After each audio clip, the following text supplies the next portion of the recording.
무심코 사용한 식용유 때문에 암과 치매에 걸릴 수 있어요. 요리를 할 때 식용유를 많이 사용하게 되는데요. 아무거나 사용하면 안 됩니다. 기름 잘못 사용하면 우리 몸에 만성염증이 생기게 되고 여러 질병과 암을 유발할 수 있습니다. 오늘 영상을 통해 기름을 고르는 기준과 건강을 해치는 기름은 어떤 것이 있는지, 그리고 건강에 좋은 기름은 어떤 것이 있는지 모두 알려드리겠습니다. 그 전에 먼저 구독과 좋아요, 알림 설정 부탁드려요. 영상 제작에 큰 힘이 된답니다.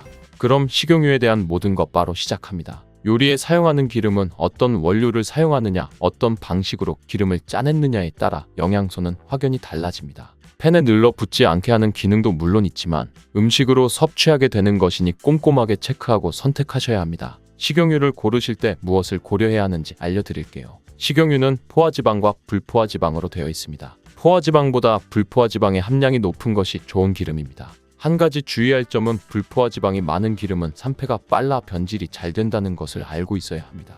불포화지방에는 오메가3, 오메가6, 오메가9이 있는데요. 오메가3와 오메가9이 오메가6보다 많은 것이 좋은 기름입니다. 오메가3와 오메가9은 우리 몸에 좋은 영향을 주는데요. 염증 수치를 조절하고 성인병을 예방하며 항암 효과까지 있습니다. 반면에 오메가6는 우리 몸의 염증 수치를 높여 건강을 해치는 작용을 하는데요. 만성염증을 유발하고 혈관 건강에 악영향을 주며 암을 유발할 수 있습니다. 기름이라고 다 같은 기름이 아닌 거죠. 기름의 종류에 따라 포화지방과 불포화지방의 함량도 다르고 불포화지방인 오메가3, 오메가6, 오메가9의 함량이 다릅니다. 함량표를 잘 보시고 오메가6의 함량은 적고 오메가3와 오메가9의 함량이 높은 것을 고르시길 바랍니다. 이런 지방들 뿐만 아니라 항산화 성분과 미네랄 등과 같은 좋은 성분들이 얼마나 함유되어 있는지 꼼꼼히 살펴보시길 바랍니다. 기름을 고를 때 두 번째로 살펴봐야 할 사항은 보존력이 얼마나 좋은가를 보셔야 합니다. 식용유의 화학식은 탄소와 탄소의 이중결합 구조를 많이 갖고 있는데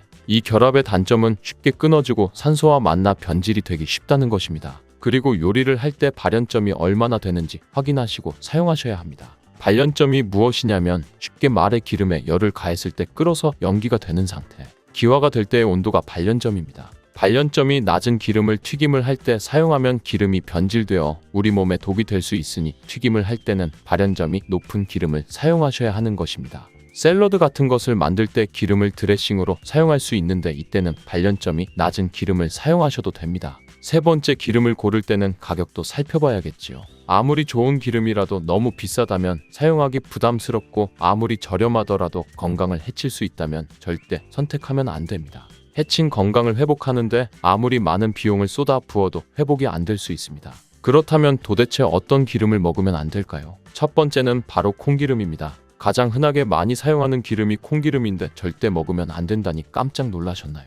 콩기름의 장점은 일단 가격이 저렴하죠. 그리고 변질이 잘 안 되어 오래 보관할 수 있다는 것입니다. 그리고 발연점이 230도 정도로 높아 튀김 요리에 사용하기에 적합한 기름이기도 합니다. 이렇게 보면 좋은 기름인 것 같지만 콩기름은 오메가6의 함량이 높은 기름입니다. 바로 만성염증을 발생시키고 암을 유발할 수 있다는 것입니다. 맛은 좋을 수 있겠지만 건강엔 정말 좋지 않은 기름이죠. 또 콩기름은 핵산 유기용매라는 것에 녹여서 기름을 추출하게 되는데요. 이 유기용매가 콩기름에 섞여 들어가게 되고 기름을 추출할 때 사용하는 콩도 GMO 유전자 조작을 한 콩일 가능성이 아주 높습니다. GMO 식품이 우리 몸에 영향을 주는 것에 대해서는 의견이 분분합니다. 안정성이 확실하지 않은 식품은 웬만하면 먹지 않는 것이 좋겠지요. 핵산 유기용매에 녹여서 기름을 짜냈기 때문에 우리 몸에 좋은 성분들이 거의 없다는 것이 아쉬운 점입니다. 비타민 E와 비타민 K가 극소량이 함유되어 있고 항산화 성분은 전혀 함유되어 있지 않았습니다. 가격이 저렴하고 보관을 오래 할 수 있다는 장점 말고는 좋은 점이 없는 것이지요.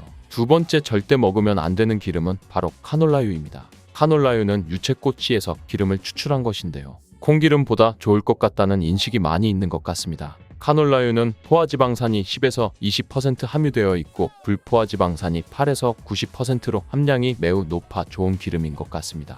문제는 오메가3와 오메가9의 함량보다 오메가6의 함량이 2배 이상 함유되어 있는 것입니다. 그리고 카놀라유는 발연점도 250도로 높아 튀김 요리에도 적합한 기름이긴 합니다. 하지만 문제는 산패가 쉽게 된다는 것입니다. 변질이 너무 쉽게 된다는 것이지요. 발연점이 높지만 산패가 쉽기 때문에 가열을 하지 않더라도 변질이 쉽게 되어 우리 몸에 독이 되는 트랜스 지방이 많이 생성될 수 있는 것입니다. 카놀라유의 생산지는 대부분이 캐나다인데요.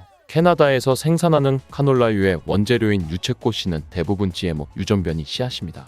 이는 유채꽃씨에 있는 독성을 제거하기 위해 유전자 변이를 한 것이기 때문에 유전자 변이를 하지 않고 카놀라유를 만든 것은 없다고 보시면 됩니다. 뿐만 아니라 기름을 추출하는 방식도 압착 방식이 아닌 유기용매에 녹여서 만드는 방식이기 때문에 건강에는 더욱 안 좋을 수 있습니다. 카놀라유는 가격이 저렴하고 선물로도 많이 들어오기는 하지만 쉽게 변질이 되어 섭취할 경우 건강을 해칠 수 있으니 꼭 기억하시기 바랍니다. 콩기름, 카놀라유 외에도 옥수수기름과 면실류도 거의 GMO 유전자 변이가 된 원료를 사용한 기름이니 주의하시기 바랍니다. 그렇다면 어떤 기름을 선택해야 될까요? 건강에 정말 좋은 기름 첫 번째는 바로 올리브유입니다. 올리브나무가 풍부하여 올리브 열매와 기름까지 식단에 정말 많이 사용하는 지역이 바로 지중해인데요. 지중해식 식단은 건강식으로도 많이 알려져 있죠. 그 식단의 핵심 재료 중 하나가 바로 이 올리브유입니다. 올리브유는 서양에서 가장 좋아하고 많이 사용하는 기름이기 때문에 연구 자료도 많이 있습니다. 영양 성분도 물론 훌륭한 기름입니다. 포화지방의 함량이 낮고 불포화지방산의 함량이 높습니다. 불포화 지방산 중에서도 오메가3와 오메가9의 함량이 높고 건강에 해로운 오메가6의 함량은 매우 낮아 이상적인 기름이라고 할 수 있습니다. 또한 페놀산과 토코페롤과 같은 항산화 성분이 풍부하여 혈관을 깨끗하게 하고 활성산소를 제거하여 노화를 방지하며 심혈관 질환을 예방할 수 있습니다. 특히 풍부하게 함유된 하이드록시티로솔이라는 성분은 항염증, 항산화, 항암 효과에 탁월한 효능이 있는 것으로 알려져 있습니다. 또한 올레유로핀이라는 성분이 함유되어 있는데 이 성분은 항바이러스, 항균 작용으로 면역력을 강화하여 우리 몸을 건강하게 하는데 큰 도움을 줄 수 있습니다. 다양한 임상실험 결과 올리브유는 심혈관 질환을 예방하고 뇌 건강을 좋게 하며 우울증을 개선하고 염증을 제거하고 면역력을 강화하는 것으로 알려져 있습니다. 올리브유는 크게 세 가지로 나눠지는데 엑스트라 버진 등급은 발연점이 160도로 낮기 때문에 샐러드 같은 것에 드레싱 용도로 사용하면 되고요. 버진 등급은 210도, 퓨어 등급은 240도로 높기 때문에 열을 가해 조리를 할 때 사용하셔도 됩니다. 이렇게 등급이 나눠지는 이유는 정제를 얼마나 했느냐의 차이인데요. 정제를 많이 할수록 발연점이 높아지는 것이고요. 대신에 올리브의 좋은 성분들은 그만큼 줄어든다는 것을 알고 계시기 바랍니다. 보존력도 뛰어나 쉽게 산패되지 않아 보관에도 용이한 장점이 있습니다. 건강에 좋은 기름 두 번째는 바로 들기름입니다. 들기름은 일본에서 K 헬스 오일이라고 해서 약처럼 매일 한 스푼씩 먹을 정도로 건강에 좋은 기름인데요. 들기름에는 포화지방이 7%밖에 없고 불포화지방산이 93%나 함유되어 있는 정말 좋은 기름입니다. 오메가3와 오메가9의 함량은 높고 오메가6의 함량이 낮아 건강에 해로운 요소도 거의 없다고 보시면 됩니다. 들기름은 고온에 볶아서 압착하여 추출한 것보다 생들깨를 저온해서 압착하여 짠 기름이 좋은데요. 이유는 들기름은 고온에 약하기 때문입니다. 들기름의 가장 큰 단점이 쉽게 산패된다는 것인데요.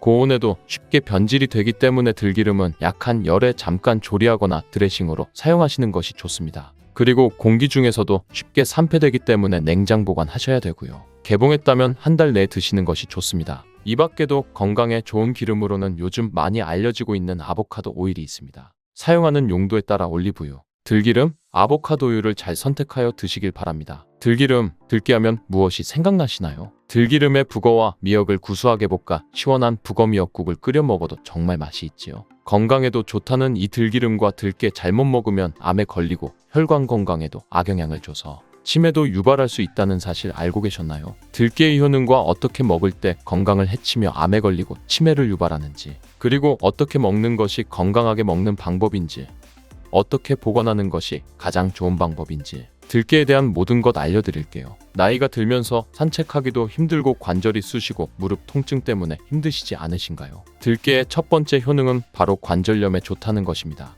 무릎이나 관절 통증 때문에 병원에서 진통제를 처방받으시잖아요. 이때 처방받는 진통소염제의 역할은 몸속의 프로스타글란딘이라는 물질의 생성을 억제하여 통증을 막아주는 것인데요. 들깨 속에 함유되어 있는 오메가3 지방산이 체내에서 염증을 일으키는 프로스타글란딘의 생성을 억제하는데 아주 좋은 효능을 발휘합니다. 들깨가 바로 진통제의 역할을 한다는 것이지요. 들깨의 두 번째 효능은 바로 뼈 건강에 도움을 준다는 것입니다. 들깨에는 관절염과 무릎 통증을 완화시켜주는 성분이 들어있을 뿐만 아니라 바로 뼈 건강에 도움을 주는 식품인데요. 바로 칼슘 함량이 높기 때문입니다. 들깨 100g에는 390mg 칼슘이 함유되어 있어 뼈의 건강에 아주 좋은 식품이 되는 것이지요. 들깨를 꾸준히 섭취하면 골다공증 예방에도 참 좋은데요. 골다공증은 중년 이후 노화가 진행될 때 영양 불균형이 생기면서 많이 발병하게 되는데요. 여성의 경우 폐경 이후에 골밀도가 많이 감소하여 골다공증이 발생하는 경우가 많습니다. 노인의 골반 골절은 65세 이상은 30%가 1년 내에 사망하고 80세 이상은 50%가 2개월 내에 사망을 할 수 있으므로 노인의 뼈에 대한 관리는 매우 중요한데요. 골다공증의 관리는 뼈 건강을 유지하고 골절 위험을 줄이기 위해 중요합니다. 뼈 건강을 위해 들깨 꾸준히 섭취하시는 게 좋겠지요. 나이가 들면서 깜빡깜빡 하는 일이 잦아지고 기억력에 떨어져 고민되시는 분 많으시지요. 이제 걱정하지 마세요. 세 번째 들깨의 효능은 바로 뇌 건강, 뇌신경을 튼튼하게 해주고 기억력을 높여주고 치매를 예방하는 데 도움을 준다는 것입니다. 이렇게 좋은 효능이 있는 이유는 들깨에 바로 오메가3가 풍부하게 함유되어 있기 때문입니다. 오메가3는 등푸른 생선에 많이 함유되어 있다고 알고 계시잖아요. 이것은 동물성 오메가3이고요. 식물성 오메가3인 알파-리놀렌산이 들깨에 많이 함유되어 있는데요. 들깨에 함유된 지방산 중에서 60%가 바로 알파-리놀렌산입니다. 이 알파-리놀렌산은 뇌신경 보호에 탁월한 효과가 있는데요. 어떻게 뇌신경을 보호하느냐? 뇌신경의 염증을 일으켜 망가뜨리는 사이토가인이라는 것이 있는데요. 이것을 감소시키고요. 또 알츠하이머 치매 환자의 뇌에 많이 발견되는 베타 아밀로이드도 바로 이 알파리놀렌산이 감소시키기 때문입니다. 참치에 많이 함유되어 있다는 DHA 들어보셨죠? DHA가 대표적인 뇌기능 강화 물질인데요. DHA가 기억력을 높이는 데 도움을 주고 학습 능력 또한 좋게 하는데요. 이 DHA는 체내에서 합성되지 않아 식품으로 섭취를 해야 합니다. 들깨에 함유된 알파-리놀렌산이 흡수될 때 바로 이 DHA로 전환이 됩니다. 들깨가 뇌신경 뇌건강에 좋은 이유가 바로 이것이지요. 네 번째 들깨의 효능은 심장을 건강하게 하고 혈관의 노화를 막아주는 데 도움을 준다는 것입니다. 알파-리놀렌산이 체내에 흡수될 때 DHA로 변환된다고 했잖아요. 그뿐 아니라 바로 EPA로도 변환이 되는데요. 이 EPA가 어떤 역할을 하냐면 바로 혈소판 응집을 억제해 혈관에 혈전이 생기는 것을 방지합니다. 그리고 혈관을 튼튼하게 하는 효능이 있어 혈관의 노화도 방지하는 것이지요. 미국의 심장협회에서는 허혈성 뇌졸중, 심장마비로 인한 돌연사, 관상 동맥질환 등의 위험을 감소시키기 위해 매주 1에서 2회 이상 오메가3 지방산이 풍부한 등푸른 생선을 섭취하는 것이 도움을 준다고 발표했습니다. 그런데 이 오메가3 지방산의 함량을 살펴보면 100g당 오메가3 지방산의 함량이 연어에는 11.5g, 고등어에는 9.9g, 들깨에는 무려 63.1g이나 함유되어 있습니다. 정말 많이 함유되어 있지요. 들깨에는 연어에 비해 5배 이상 들어있는 것이지요. 들깨를 꾸준히 드셔서 혈관도 건강하게 심장도 튼튼하게 유지하시기 바랍니다. 다섯 번째 들깨의 효능은 바로 변비에 좋다는 것입니다. 들깨의 껍질에는 식이섬유가 풍부한데요. 들깨 100g에는 18g 정도로 풍부한 식이섬유가 함유되어 있습니다. 이 식이섬유는 장내에서 수분을 흡수하게 되는데요. 수분을 흡수하여 대변을 무르게 하고 장 운동도 촉진하여 변비를 예방하는 데 도움을 주는 것입니다. 또한 불포화 지방산이 풍부한데요. 들깨에 함유된 리놀렌산이 대장의 염증을 억제해주고 변비로 인해 발생할 수 있는 대장 질환 또한 예방하는 데 도움을 줄 수 있는 것입니다. 여섯 번째 들깨의 효능은 바로 췌장을 건강하게 하는 데 도움을 준다는 것입니다. 들깨에 풍부하게 함유된 루테올린이란 성분이 있는데요. 이 성분이 몸 안에서 인슐린에 대한 반응도를 높이는 기능을 합니다. 이게 무슨 말이냐면 췌장에서 인슐린을 조금만 분비하게 돼도 몸 안에서 이 인슐린에 대해 반응을 잘하여 혈당이 급격히 올라가는 것을 막아주고 이렇게 되면 췌장에서 인슐린 분비를 멈추겠죠? 이렇게 췌장의 부담을 많이 덜어줄 수 있다는 것이지요. 루테올린을 통한 인슐린 반응도가 높아지면 당뇨도 예방할 수 있고 혈당 조절에도 많은 도움을 받을 수 있는 것입니다. 일곱 번째 들깨의 효능은 알레르기성 질환을 예방하는 데 도움을 주는 것입니다. 들깨에 오메가3 지방산이 많이 함유되어 있다고 했잖아요. 이 오메가3 지방산이 염증을 억제하고 면역력을 강화시키는 효과가 있어 알레르기 증상을 예방하고 완화시키는 데 도움을 줄 수 있는 것입니다. 그리고 또 비타민 E가 풍부하게 함유되어 있는데요. 비타민 E는 항산화 작용이 뛰어나고 알레르기 반응을 일으키는 물질인 히스타민의 분비를 억제하는 효과가 있습니다. 알레르기에 처방받는 항히스타민제나 다름없는 것이지요. 여덟 번째 들깨의 효능은 빈혈에 좋다는 것입니다. 들깨 100g에는 철분이 약 14mg 정도 함유되어 있는데요. 이는 시금치의 약 2배에 해당됩니다. 시금치보다도 철분 함량이 높아 빈혈에 도움을 줄 수 있는 것이지요. 그뿐 아니라 들깨에 함유된 비타민 B12는 조혈작용을 도와주는데요. 조혈작용이란 혈액 속의 혈구를 만들어내는 과정을 말합니다. 빈혈이 있는 분들이 들깨를 꾸준히 드신다면 빈혈을 개선하는 데 많은 도움을 받을 수 있는 것이지요. 이렇게 좋은 들깨 가장 취약한 단점이 있습니다. 그것은 바로 열에 약하고 쉽게 산패된다는 것입니다. 통들깨보다는 들기름으로 많이들 섭취하게 되시는데요. 이 들기름을 짤 때의 방법이 중요합니다. 보통은 200도 이상으로 들깨를 볶아 기름을 짜게 되는데요. 이때 몸에 좋은 오메가3 지방산이 대부분 파괴가 됩니다. 그래서 들기름을 드실 때는 저온에서 압착한 기름을 사용하시는 것이 좋습니다. 저온 압착유 또는 생들기름이라고도 하는데요. 이 기름을 요리에 사용할 때에도 열에 오랫동안 가열하지 마시고 요리가 끝나갈 무렵에 들기름을 넣어주시거나 먹기 직전에 드레싱을 하여 드시는 것이 좋습니다. 들기름은 산패가 쉽게 되는데요. 들기름이 산패되면 벤조피렌이 생성되게 되는데 이게 1급 발암물질입니다. 산패된 들기름을 지속적으로 드시게 되면 발암물질을 계속 먹게 되는 것이지요. 그래서 들기름의 사용기한을 지켜주시는 것이 좋은데요. 보통은 2달 이내로 드시는 것이 좋고 개봉을 하셨다면 1달 이내에 소비하시는 것을 권장드립니다. 보관 방법도 중요한데요. 신문지나 검은 비닐 등으로 감싸 빛을 차단하고 밀봉한 상태에서 반드시 냉장 보관하시기 바랍니다. 실온에 두신다면 들기름의 산패는 급속히 진행되기 때문입니다. 그런데 이 들기름을 오래 보관할 수 있는 방법도 있는데요. 그것은 참기름과 섞어서 보관하는 것입니다. 참기름에는 비타민 E와 세사몰이라는 성분이 있는데요. 이 성분이 산패를 막아주는 데 도움을 줍니다. 이 세사몰이라는 성분은 참기름을 고온에서 볶거나 기름을 짜는 과정에서 생성되는 물질인데요. 이 때문에 다른 기름에 비해 참기름이 산패가 느리고 지속성이 좋은 것이지요. 그래서 들기름과 참기름을 7:3 또는 8:2 정도로 섞어서 보관하시면 조금 더 오래 보관하실 수 있습니다. 그런데 들깨를 기름으로 드시게 되면 들깨 껍질을 섭취할 수 없는데요. 들깨 껍질에 몸에 좋은 식이섬유와 대표적인 항산화 물질인 페놀 성분들을 다 버리게 되는 것입니다. 그래서 들깨를 제대로 드시려면 들기름보다도 통들깨 자체로 드시는 것이 좋습니다. 마트에 가면 통들깨보다도 들깨 가루를 많이 판매하는데요. 들깨 가루는 산패가 빨리 되기 때문에 통들깨를 구매해 드시길 바랍니다. 통들깨를 구매하시면 그 안에 작은 돌이라든지 이물질이 들어있어 세척을 잘 해주셔야 하는데요. 세척하는 법 알려드릴게요. 먼저 들깨를 물에 담가 씻어줍니다. 그리고 물 위에 뜨는 것만 채로 걷어 옮겨주시기 바랍니다. 이렇게 하면 바닥에 이물질만 남는데요.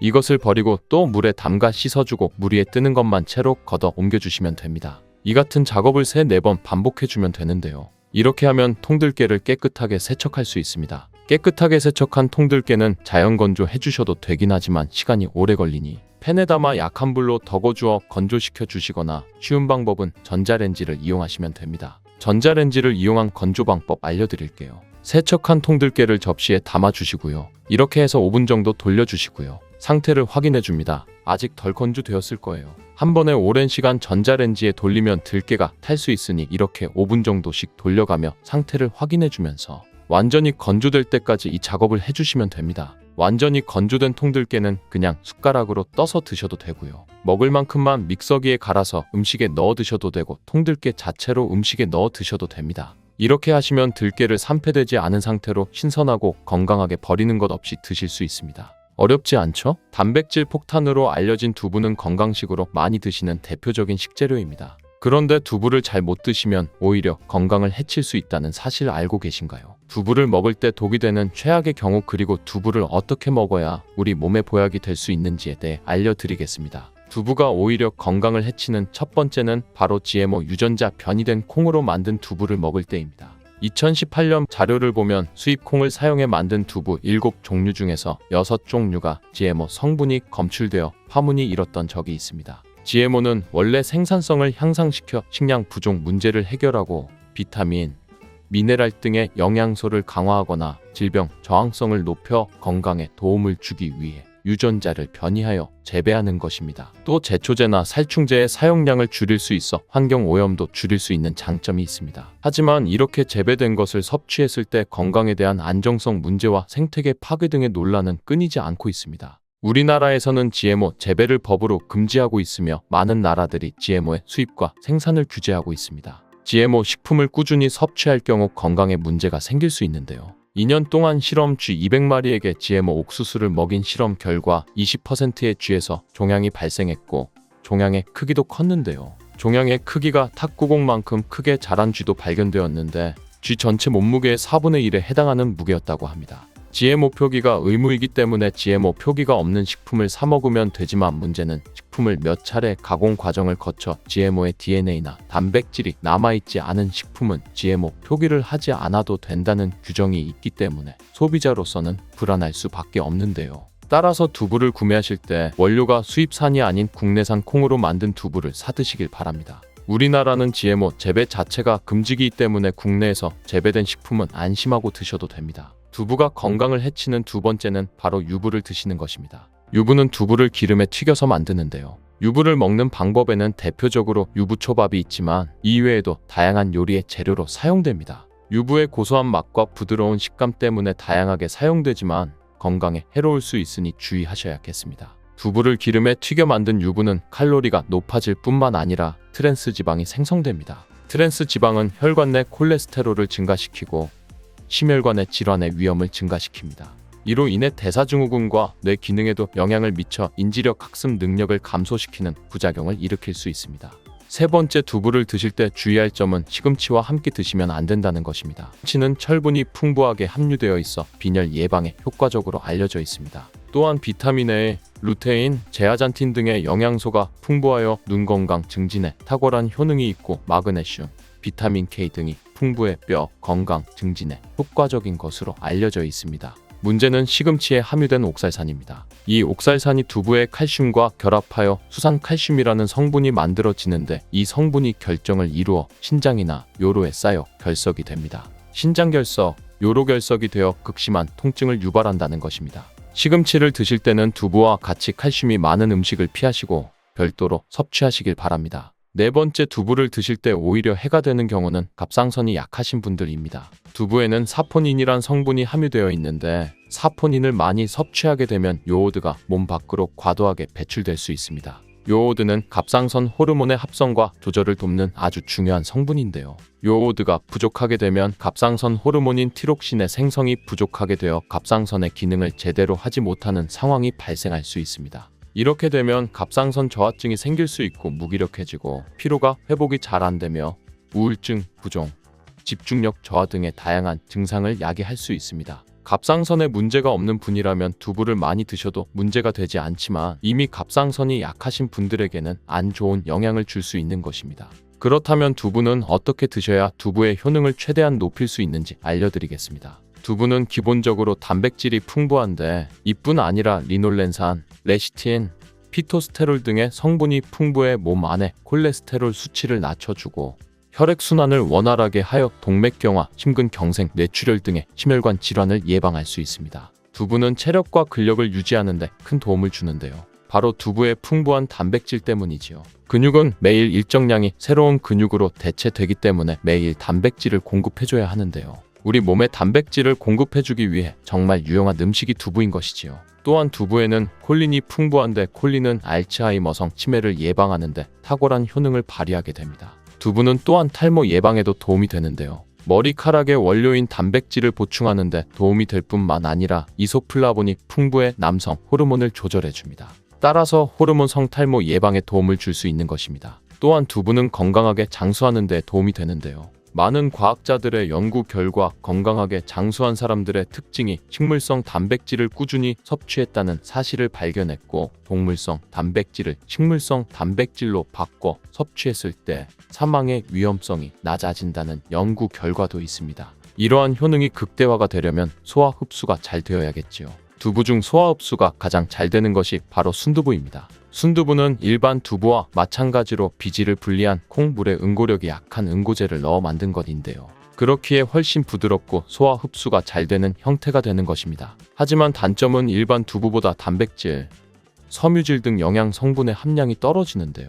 이런 단점을 보완하기 위해 계란과 함께 먹으면 모두 해결이 됩니다. 순두부찌개에 계란이 들어가는 것이 맛뿐만 아니라 영양적으로도 찰떡궁합인 것이지요. 순두부와는 식감이 완전히 다른 쫄깃한 두부면이 요즘 인기가 높아지고 있는데요. 밀가루를 대체할 수 있는 다이어트 식품으로 많이 알려지고 있습니다. 다양한 면 요리에 사용되는데 단순히 두부를 면 모양으로 만든 것이 아니라 일반 두부보다 단백질의 함량이 2배 정도 높아 건강에 더욱 좋은 식품입니다. 두부에서 수분을 빼고 응축시켜 만들기 때문에 같은 무게, 당, 영양 성분의 함량이 높아지는 것입니다. 두부는 양배추와 함께 드시면 좋은데요. 두부는 단백질이 풍부하지만 비타민C와 섬유질이 부족한데 양배추와 함께 드시면 모든 영양소를 골고루 섭취할 수 있게 되는 것입니다. 또 귀리를 넣은 잡곡밥과 함께 드시면 좋은데요. 귀리에 풍부하게 함유된 식이섬유와 베타글루칸과 두부의 단백질, 칼슘을 충분히 섭취할 수 있는 것입니다. 두부는 그리고 미역과 김, 다시마와 같은 해조류와 함께 드시면 좋은데요. 이런 해조류와 함께 드시게 되면 두부의 단백질을 흡수하는데 극대화가 되고 두부의 사포닌으로 인한 요오드 배출을 해조류의 풍부한 요오드 성분이 상쇄시켜 줄 수 있는 것입니다. 두부와 함께 먹으면 좋은 음식으로는 토마토가 있습니다. 토마토에는 라이코펜이라는 강력한 항산화 성분이 함유되어 있어 세포의 노화를 방지하고 활성산소를 제거하여 혈관을 건강하게 보호하며 암을 예방하는 효능도 있습니다. 두부와 토마토 그리고 계란까지 함께 살짝 볶아 드신다면 풍부한 영양 성분을 섭취할 뿐 아니라 암 예방과 체중 감량에도 좋고 피부 미용에도 탁월한 효능을 누릴 수 있습니다. 요리를 할 때 식용유를 많이 사용하게 되는데요. 아무거나 사용하면 안 됩니다. 기름 잘못 사용하면 우리 몸에 만성염증이 생기게 되고 여러 질병과 암을 유발할 수 있습니다. 오늘 영상을 통해 기름을 고르는 기준과 건강을 해치는 기름은 어떤 것이 있는지, 그리고 건강에 좋은 기름은 어떤 것이 있는지 모두 알려드리겠습니다. 그럼 식용유에 대한 모든 것 바로 시작합니다. 요리에 사용하는 기름은 어떤 원료를 사용하느냐, 어떤 방식으로 기름을 짜냈느냐에 따라 영양소는 확연히 달라집니다.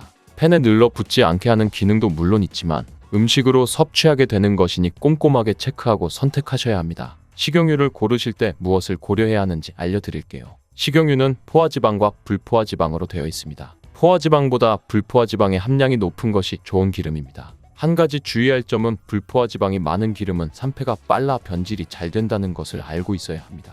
불포화지방에는 오메가3, 오메가6, 오메가9이 있는데요. 오메가3와 오메가9이 오메가6보다 많은 것이 좋은 기름입니다. 오메가3와 오메가9은 우리 몸에 좋은 영향을 주는데요. 염증 수치를 조절하고 성인병을 예방하며 항암 효과까지 있습니다. 반면에 오메가6는 우리 몸의 염증 수치를 높여 건강을 해치는 작용을 하는데요. 만성염증을 유발하고 혈관 건강에 악영향을 주며 암을 유발할 수 있습니다. 기름이라고 다 같은 기름이 아닌 거죠. 기름의 종류에 따라 포화지방과 불포화지방의 함량도 다르고 불포화지방인 오메가3, 오메가6, 오메가9의 함량이 다릅니다. 함량표를 잘 보시고 오메가6의 함량은 적고 오메가3와 오메가9의 함량이 높은 것을 고르시길 바랍니다. 이런 지방들 뿐만 아니라 항산화 성분과 미네랄 등과 같은 좋은 성분들이 얼마나 함유되어 있는지 꼼꼼히 살펴보시길 바랍니다. 기름을 고를 때 두 번째로 살펴봐야 할 사항은 보존력이 얼마나 좋은가를 보셔야 합니다. 식용유의 화학식은 탄소와 탄소의 이중결합 구조를 많이 갖고 있는데 이 결합의 단점은 쉽게 끊어지고 산소와 만나 변질이 되기 쉽다는 것입니다. 그리고 요리를 할 때 발연점이 얼마나 되는지 확인하시고 사용하셔야 합니다. 발연점이 무엇이냐면 쉽게 말해 기름에 열을 가했을 때 끓어서 연기가 되는 상태, 기화가 될 때의 온도가 발연점입니다. 발연점이 낮은 기름을 튀김을 할 때 사용하면 기름이 변질되어 우리 몸에 독이 될 수 있으니 튀김을 할 때는 발연점이 높은 기름을 사용하셔야 하는 것입니다. 샐러드 같은 것을 만들 때 기름을 드레싱으로 사용할 수 있는데 이때는 발연점이 낮은 기름을 사용하셔도 됩니다. 세 번째, 기름을 고를 때는 가격도 살펴봐야겠지요. 아무리 좋은 기름이라도 너무 비싸다면 사용하기 부담스럽고 아무리 저렴하더라도 건강을 해칠 수 있다면 절대 선택하면 안 됩니다. 해친 건강을 회복하는데 아무리 많은 비용을 쏟아 부어도 회복이 안 될 수 있습니다. 그렇다면 도대체 어떤 기름을 먹으면 안 될까요? 첫 번째는 바로 콩기름입니다. 가장 흔하게 많이 사용하는 기름이 콩기름인데 절대 먹으면 안 된다니 깜짝 놀라셨나요? 콩기름의 장점은 일단 가격이 저렴하죠. 그리고 변질이 잘 안 되어 오래 보관할 수 있다는 것입니다. 그리고 발연점이 230도 정도로 높아 튀김 요리에 사용하기에 적합한 기름이기도 합니다. 이렇게 보면 좋은 기름인 것 같지만 콩기름은 오메가6의 함량이 높은 기름입니다. 바로 만성염증을 발생시키고 암을 유발할 수 있다는 것입니다. 맛은 좋을 수 있겠지만 건강엔 정말 좋지 않은 기름이죠. 또 콩기름은 핵산 유기용매라는 것에 녹여서 기름을 추출하게 되는데요. 이 유기용매가 콩기름에 섞여 들어가게 되고 기름을 추출할 때 사용하는 콩도 GMO 유전자 조작을 한 콩일 가능성이 아주 높습니다. GMO 식품이 우리 몸에 영향을 주는 것에 대해서는 의견이 분분합니다. 안정성이 확실하지 않은 식품은 웬만하면 먹지 않는 것이 좋겠지요. 핵산 유기용매에 녹여서 기름을 짜냈기 때문에 우리 몸에 좋은 성분들이 거의 없다는 것이 아쉬운 점입니다. 비타민 E와 비타민 K가 극소량이 함유되어 있고 항산화 성분은 전혀 함유되어 있지 않았습니다. 가격이 저렴하고 보관을 오래 할 수 있다는 장점 말고는 좋은 점이 없는 것이지요. 두 번째 절대 먹으면 안 되는 기름은 바로 카놀라유입니다. 카놀라유는 유채꽃씨에서 기름을 추출한 것인데요. 콩기름보다 좋을 것 같다는 인식이 많이 있는 것 같습니다. 카놀라유는 포화지방산이 10에서 20% 함유되어 있고 불포화지방산이 8에서 90%로 함량이 매우 높아 좋은 기름인 것 같습니다. 문제는 오메가3와 오메가9의 함량보다 오메가6의 함량이 2배 이상 함유되어 있는 것입니다. 그리고 카놀라유는 발연점도 250도로 높아 튀김 요리에도 적합한 기름이긴 합니다. 하지만 문제는 산패가 쉽게 된다는 것입니다. 변질이 너무 쉽게 된다는 것이지요. 발연점이 높지만 산패가 쉽기 때문에 가열을 하지 않더라도 변질이 쉽게 되어 우리 몸에 독이 되는 트랜스 지방이 많이 생성될 수 있는 것입니다. 카놀라유의 생산지는 대부분이 캐나다인데요. 캐나다에서 생산하는 카놀라유의 원재료인 유채꽃씨는 대부분 GMO 유전변이 씨앗입니다. 이는 유채꽃씨에 있는 독성을 제거하기 위해 유전자 변이를 한 것이기 때문에 유전자 변이를 하지 않고 카놀라유를 만든 것은 없다고 보시면 됩니다. 뿐만 아니라 기름을 추출하는 방식도 압착 방식이 아닌 유기용매에 녹여서 만드는 방식이기 때문에 건강에는 더욱 안 좋을 수 있습니다. 카놀라유는 가격이 저렴하고 선물로도 많이 들어오기는 하지만 쉽게 변질이 되어 섭취할 경우 건강을 해칠 수 있으니 꼭 기억하시기 바랍니다. 콩기름, 카놀라유 외에도 옥수수기름과 면실류도 거의 GMO 유전자 변이가 된 원료를 사용한 기름이니 주의하시기 바랍니다. 그렇다면 어떤 기름을 선택해야 될까요? 건강에 정말 좋은 기름 첫 번째는 바로 올리브유입니다. 올리브나무가 풍부하여 올리브 열매와 기름까지 식단에 정말 많이 사용하는 지역이 바로 지중해인데요. 지중해식 식단은 건강식으로도 많이 알려져 있죠. 그 식단의 핵심 재료 중 하나가 바로 이 올리브유입니다. 올리브유는 서양에서 가장 좋아하고 많이 사용하는 기름이기 때문에 연구 자료도 많이 있습니다. 영양 성분도 물론 훌륭한 기름입니다. 포화지방의 함량이 낮고 불포화지방산의 함량이 높습니다. 불포화 지방산 중에서도 오메가3와 오메가9의 함량이 높고 건강에 해로운 오메가6의 함량은 매우 낮아 이상적인 기름이라고 할 수 있습니다. 또한 페놀산과 토코페롤과 같은 항산화 성분이 풍부하여 혈관을 깨끗하게 하고 활성산소를 제거하여 노화를 방지하며 심혈관 질환을 예방할 수 있습니다. 특히 풍부하게 함유된 하이드록시티로솔이라는 성분은 항염증, 항산화, 항암 효과에 탁월한 효능이 있는 것으로 알려져 있습니다. 또한 올레유로핀이라는 성분이 함유되어 있는데 이 성분은 항바이러스, 항균 작용으로 면역력을 강화하여 우리 몸을 건강하게 하는데 큰 도움을 줄 수 있습니다. 다양한 임상실험 결과 올리브유는 심혈관 질환을 예방하고 뇌 건강을 좋게 하며 우울증을 개선하고 염증을 제거하고 면역력을 강화하는 것으로 알려져 있습니다. 올리브유는 크게 세 가지로 나눠지는데 엑스트라 버진 등급은 발연점이 160도로 낮기 때문에 샐러드 같은 것에 드레싱 용도로 사용하면 되고요. 버진 등급은 210도, 퓨어 등급은 240도로 높기 때문에 열을 가해 조리를 할 때 사용하셔도 됩니다. 이렇게 등급이 나눠지는 이유는 정제를 얼마나 했느냐의 차이인데요. 정제를 많이 할수록 발연점이 높아지는 것이고요. 대신에 올리브의 좋은 성분들은 그만큼 줄어든다는 것을 알고 계시기 바랍니다. 보존력도 뛰어나 쉽게 산패되지 않아 보관에도 용이한 장점이 있습니다. 건강에 좋은 기름 두 번째는 바로 들기름입니다. 들기름은 일본에서 K 헬스 오일이라고 해서 약처럼 매일 한 스푼씩 먹을 정도로 건강에 좋은 기름인데요. 들기름에는 포화지방이 7%밖에 없고 불포화지방산이 93%나 함유되어 있는 정말 좋은 기름입니다. 오메가3와 오메가9의 함량은 높고 오메가6의 함량이 낮아 건강에 해로운 요소도 거의 없다고 보시면 됩니다.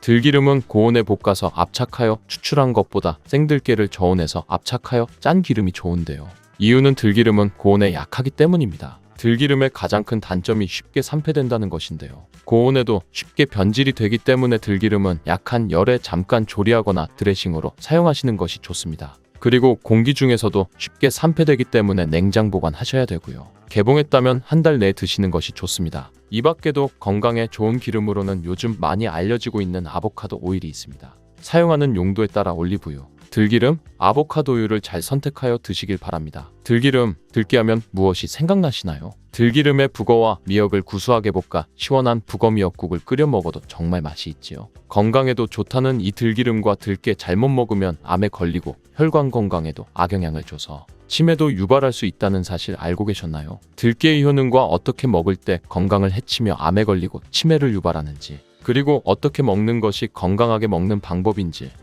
어떻게 보관하는 것이 가장 좋은 방법인지 들깨에 대한 모든 것 알려드릴게요. 나이가 들면서 산책하기도 힘들고 관절이 쑤시고 무릎 통증 때문에 힘드시지 않으신가요? 들깨의 첫 번째 효능은 바로 관절염에 좋다는 것입니다. 무릎이나 관절 통증 때문에 병원에서 진통제를 처방받으시잖아요. 이때 처방받는 진통소염제의 역할은 몸속의 프로스타글란딘이라는 물질의 생성을 억제하여 통증을 막아주는 것인데요. 들깨 속에 함유되어 있는 오메가3 지방산이 체내에서 염증을 일으키는 프로스타글란딘의 생성을 억제하는 데 아주 좋은 효능을 발휘합니다. 들깨가 바로 진통제의 역할을 한다는 것이지요. 들깨의 두 번째 효능은 바로 뼈 건강에 도움을 준다는 것입니다. 들깨에는 관절염과 무릎 통증을 완화시켜주는 성분이 들어있을 뿐만 아니라 바로 뼈 건강에 도움을 주는 식품인데요. 바로 칼슘 함량이 높기 때문입니다. 들깨 100g에는 390mg 칼슘이 함유되어 있어 뼈의 건강에 아주 좋은 식품이 되는 것이지요. 들깨를 꾸준히 섭취하면 골다공증 예방에도 참 좋은데요. 골다공증은 중년 이후 노화가 진행될 때 영양 불균형이 생기면서 많이 발병하게 되는데요.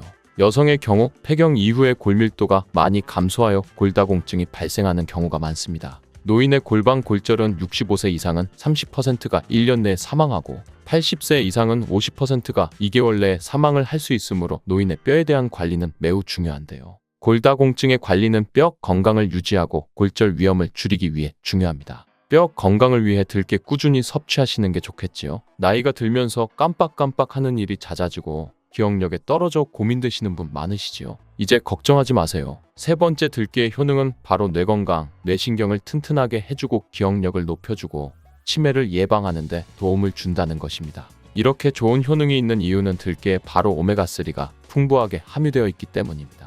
오메가3는 등푸른 생선에 많이 함유되어 있다고 알고 계시잖아요.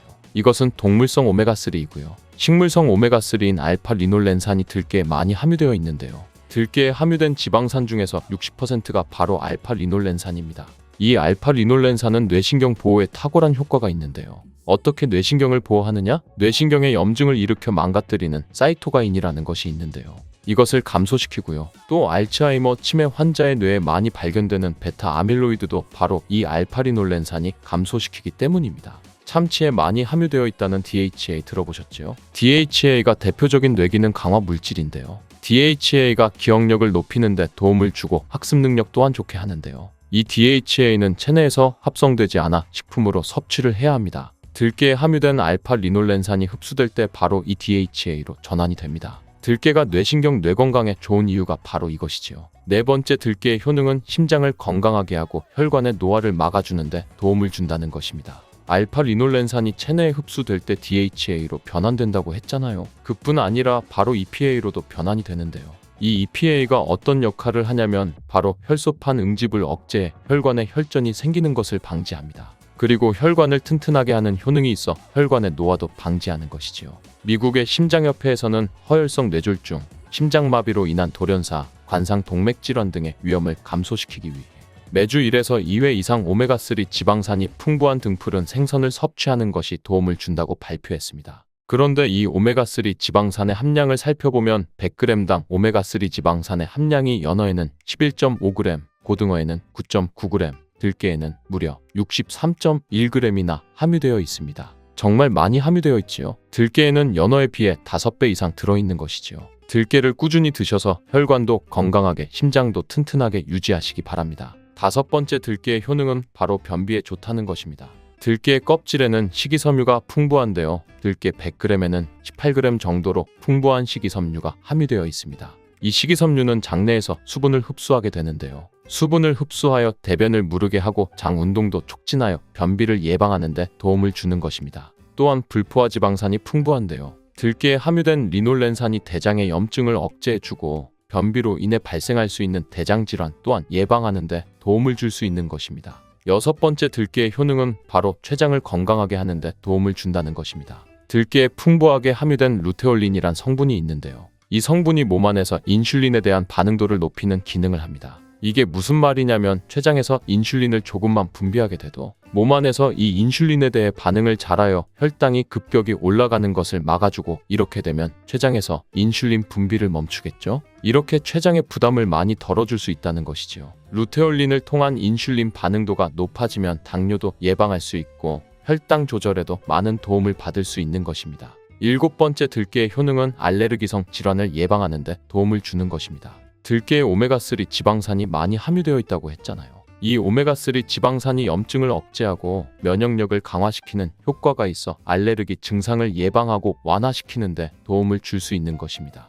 그리고 또 비타민 E가 풍부하게 함유되어 있는데요. 비타민 E는 항산화 작용이 뛰어나고 알레르기 반응을 일으키는 물질인 히스타민의 분비를 억제하는 효과가 있습니다. 알레르기에 처방받는 항히스타민제나 다름없는 것이지요. 8번째, 들깨의 효능은 빈혈에 좋다는 것입니다. 들깨 100g에는 철분이 약 14mg 정도 함유되어 있는데요. 이는 시금치의 약 2배에 해당됩니다. 시금치보다도 철분 함량이 높아 빈혈에 도움을 줄 수 있는 것이지요. 그뿐 아니라 들깨에 함유된 비타민 B12는 조혈작용을 도와주는데요. 조혈작용이란 혈액 속의 혈구를 만들어내는 과정을 말합니다. 빈혈이 있는 분들이 들깨를 꾸준히 드신다면 빈혈을 개선하는 데 많은 도움을 받을 수 있는 것이지요. 이렇게 좋은 들깨, 가장 취약한 단점이 있습니다. 그것은 바로 열에 약하고 쉽게 산패된다는 것입니다. 통들깨보다는 들기름으로 많이들 섭취하게 되시는데요. 이 들기름을 짤 때의 방법이 중요합니다. 보통은 200도 이상으로 들깨를 볶아 기름을 짜게 되는데요. 이때 몸에 좋은 오메가3 지방산이 대부분 파괴가 됩니다. 그래서 들기름을 드실 때는 저온에서 압착한 기름을 사용하시는 것이 좋습니다.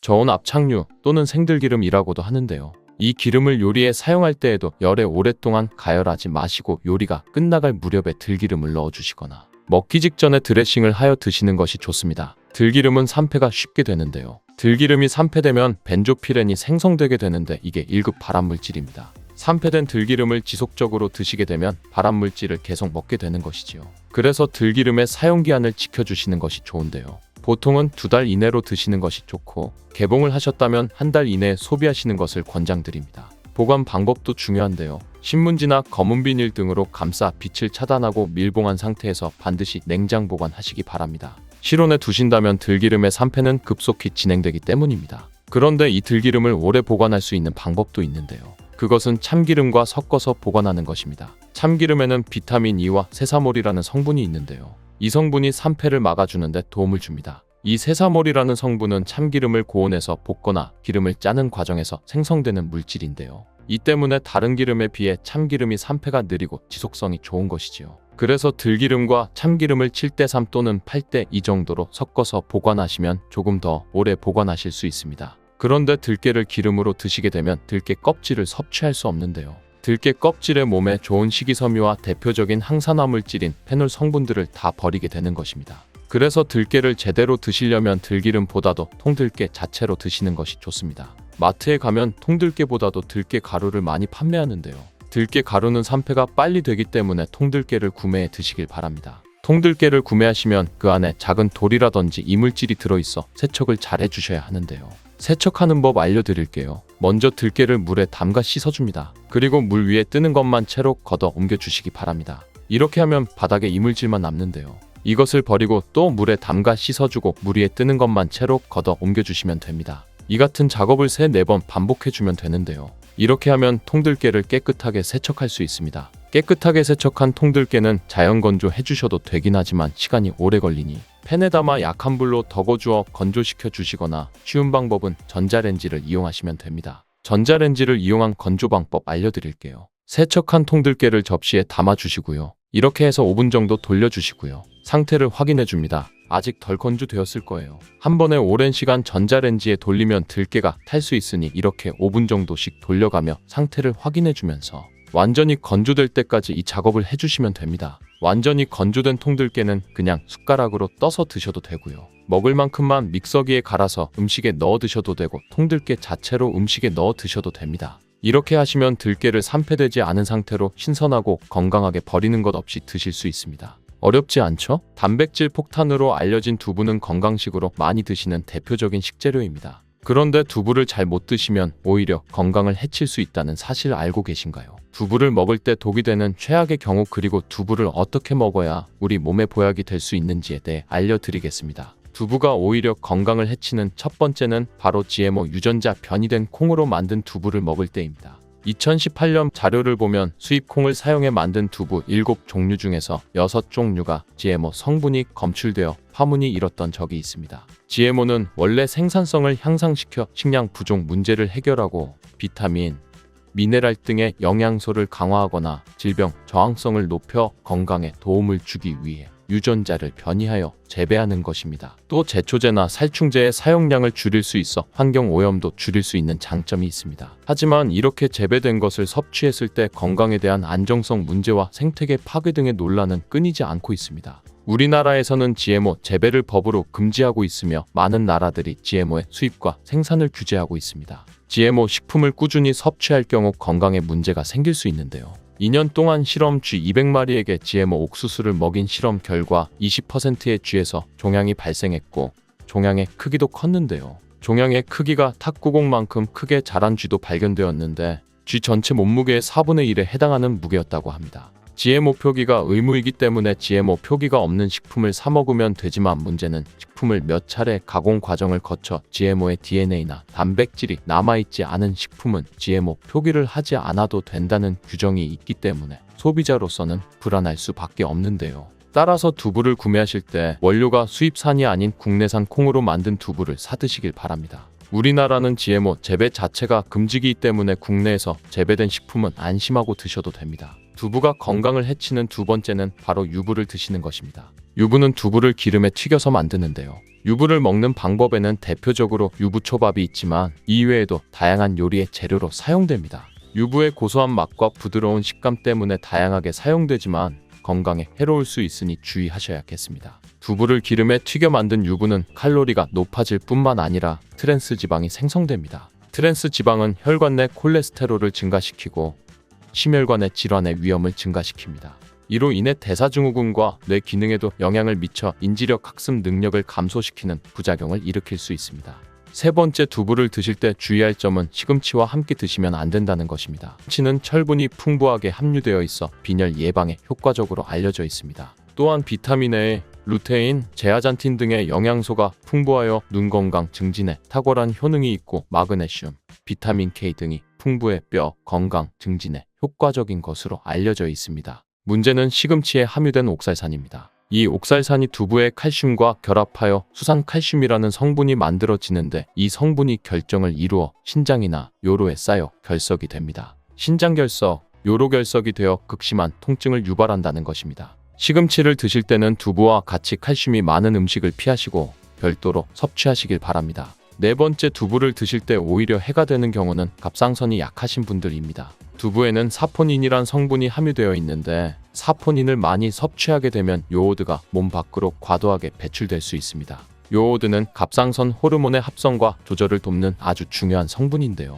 요오드가 부족하게 되면 갑상선 호르몬인 티록신의 생성이 부족하게 되어 갑상선의 기능을 제대로 하지 못하는 상황이 발생할 수 있습니다. 이렇게 되면 갑상선 저하증이 생길 수 있고 무기력해지고 피로가 회복이 잘 안 되며 우울증, 부종, 집중력 저하 등의 다양한 증상을 야기할 수 있습니다. 갑상선에 문제가 없는 분이라면 두부를 많이 드셔도 문제가 되지 않지만 이미 갑상선이 약하신 분들에게는 안 좋은 영향을 줄 수 있는 것입니다. 그렇다면 두부는 어떻게 드셔야 두부의 효능을 최대한 높일 수 있는지 알려드리겠습니다. 두부는 기본적으로 단백질이 풍부한데 이뿐 아니라 리놀렌산, 레시틴, 피토스테롤 등의 성분이 풍부해 몸 안에 콜레스테롤 수치를 낮춰주고 혈액순환을 원활하게 하여 동맥경화, 심근경색, 뇌출혈 등의 심혈관 질환을 예방할 수 있습니다. 두부는 체력과 근력을 유지하는 데 큰 도움을 주는데요.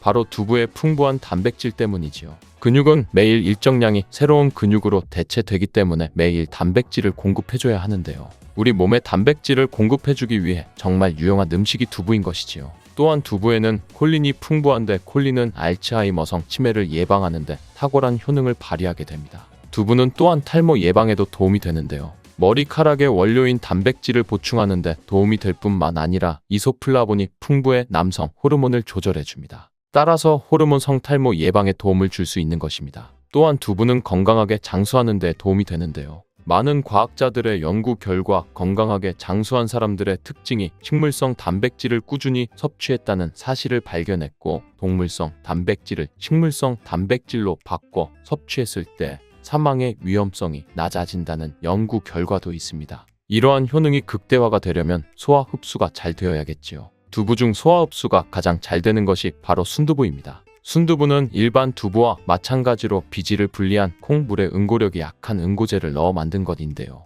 그렇기에 훨씬 부드럽고 소화 흡수가 잘 되는 형태가 되는 것입니다. 하지만 단점은 일반 두부보다 단백질, 섬유질 등 영양 성분의 함량이 떨어지는데요. 이런 단점을 보완하기 위해 계란과 함께 먹으면 모두 해결이 됩니다. 순두부찌개에 계란이 들어가는 것이 맛뿐만 아니라 영양적으로도 찰떡궁합인 것이지요. 순두부와는 식감이 완전히 다른 쫄깃한 두부면이 요즘 인기가 높아지고 있는데요. 밀가루를 대체할 수 있는 다이어트 식품으로 많이 알려지고 있습니다. 다양한 면 요리에 사용되는데 단순히 두부를 면 모양으로 만든 것이 아니라 일반 두부보다 단백질의 함량이 2배 정도 높아 건강에 더욱 좋은 식품입니다. 두부에서 수분을 빼고 응축시켜 만들기 때문에 같은 무게 당 영양 성분의 함량이 높아지는 것입니다. 두부는 양배추와 함께 드시면 좋은데요. 두부는 단백질이 풍부하지만 비타민C와 섬유질이 부족한데 양배추와 함께 드시면 모든 영양소를 골고루 섭취할 수 있게 되는 것입니다. 또 귀리를 넣은 잡곡밥과 함께 드시면 좋은데요. 귀리에 풍부하게 함유된 식이섬유와 베타글루칸과 두부의 단백질, 칼슘을 충분히 섭취할 수 있는 것입니다. 두부는 그리고 미역과 김, 다시마와 같은 해조류와 함께 드시면 좋은데요. 이런 해조류와 함께 드시게 되면 두부의 단백질을 흡수하는데 극대화가 되고 두부의 사포닌으로 인한 요오드 배출을 해조류의 풍부한 요오드 성분이 상쇄시켜 줄 수 있는 것입니다. 두부와 함께 먹으면 좋은 음식으로는 토마토가 있습니다. 토마토에는 라이코펜이라는 강력한 항산화 성분이 함유되어 있어 세포의 노화를 방지하고 활성산소를 제거하여 혈관을 건강하게 보호하며 암을 예방하는 효능도 있습니다. 두부와 토마토 그리고 계란까지 함께 살짝 볶아 드신다면 풍부한 영양 성분을 섭취할 뿐 아니라 암 예방과 체중 감량에도 좋고 피부 미용에도 탁월한 효능을 누릴 수 있습니다. 고구마가 다 같은 고구마가 아니에요. 당뇨에 좋은 고구마는 따로 있다는 사실 알고 계신가요?